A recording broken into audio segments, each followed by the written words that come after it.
Pre-calculus, Probability and Statistics Unit, Lesson 2, Experimental Probability and Simulations. So last lesson we looked at theoretical probabilities. This one we're going to look at what are called experimental probabilities, and then we're going to simulate probability experiments using random number generators in our calculator. So for a theoretical probability, you have to imagine all the possible outcomes, count how many match what you're interested in, and divide by the total number. Well, instead of considering the possible outcomes, we can actually do the experiment and record what we get for a certain number of trials. And then we're going to look at some event A. The experimental probability of A is how many trials do we get in which A occurred, and then we'll divide by the total number of trials.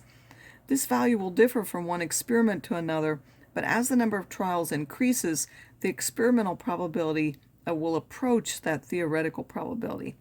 Now, the experiment can be done physically, but it's usually easier to just do a simulation of the experiment without any special equipment by using a random number generator on our calculator.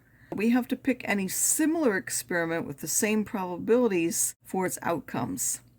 So consider the set of probabilities and generate random numbers from 1 to the least common multiple of the denominators of those probabilities. And then I'm going to assign those numbers so that they match the probabilities that we have.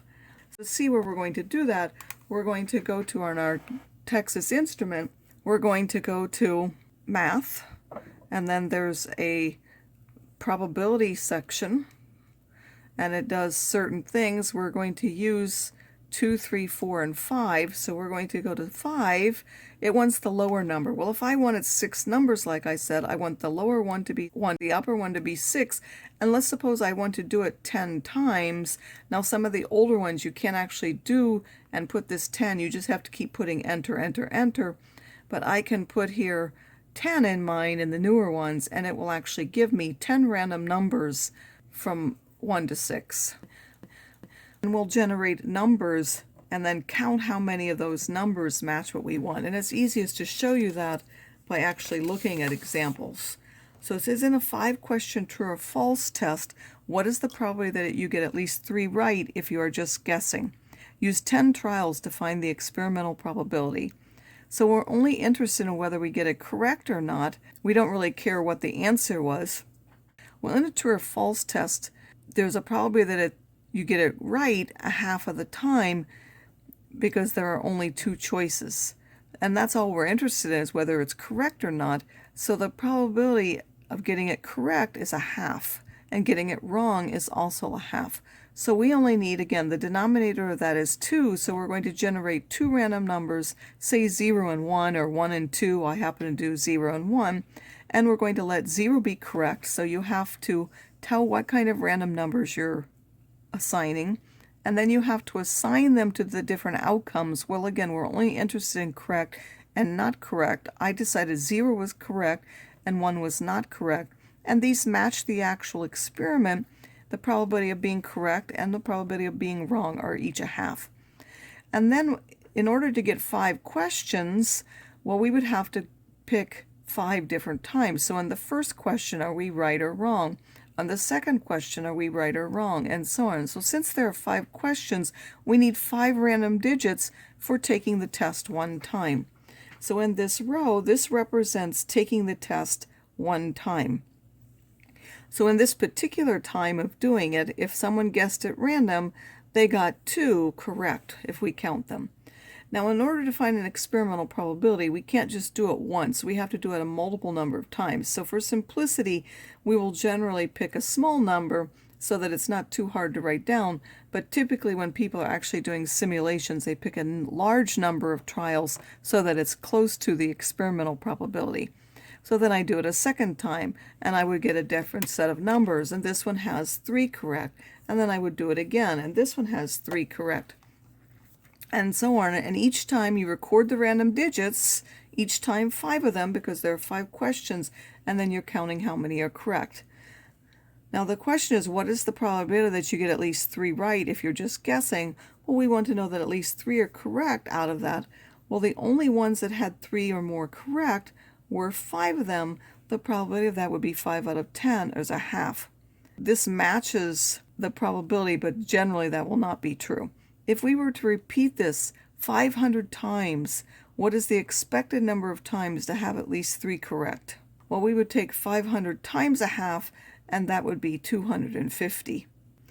And now we have 2 green and 3 blue marbles here. What is the probability that we get a green marble in 2 or fewer draws?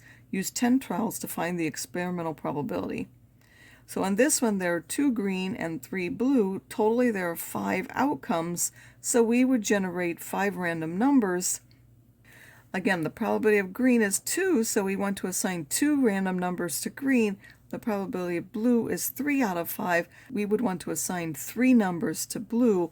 I've chosen 1 and 2 for green and 3, 4, and 5 for blue so that we have matching probabilities.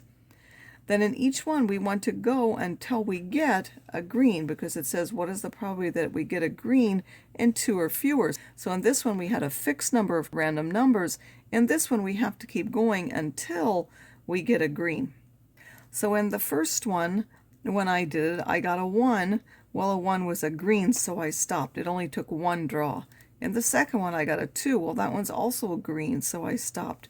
In the next one, I got a 5 first, and then I got a 2, so that needed 2 draws to get a green. And the next time I did it, I had a 3, and then a 4, and then a 1. That gave me a 3 trials, and so on. And then I want to look what? Well, the question is, what is the probability that it took 2 or less draws? Well, if you count all the ones that have 2 or less, there were 7 of those, so there were 7 of 10 that gave me that. And if we now were to do this 200 times, what is the expected number of times that you would need 2 or less?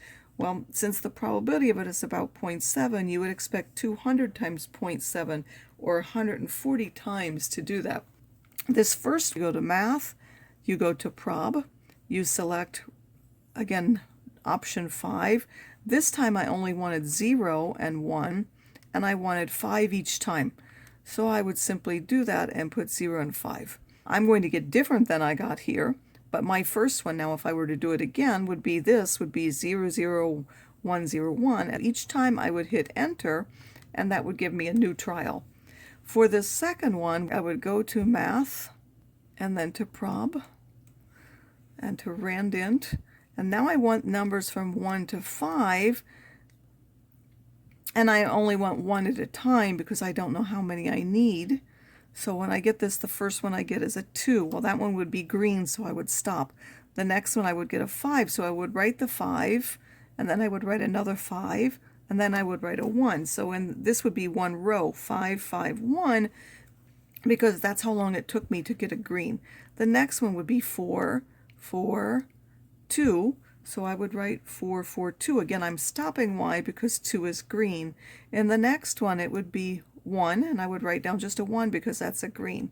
Then there would be a 3, a 2, and again I would stop because that's a green. 4, 4, 3, 1. That one would be 4, 4, 3, 1, all in one row, because again that's how long it took me to get green.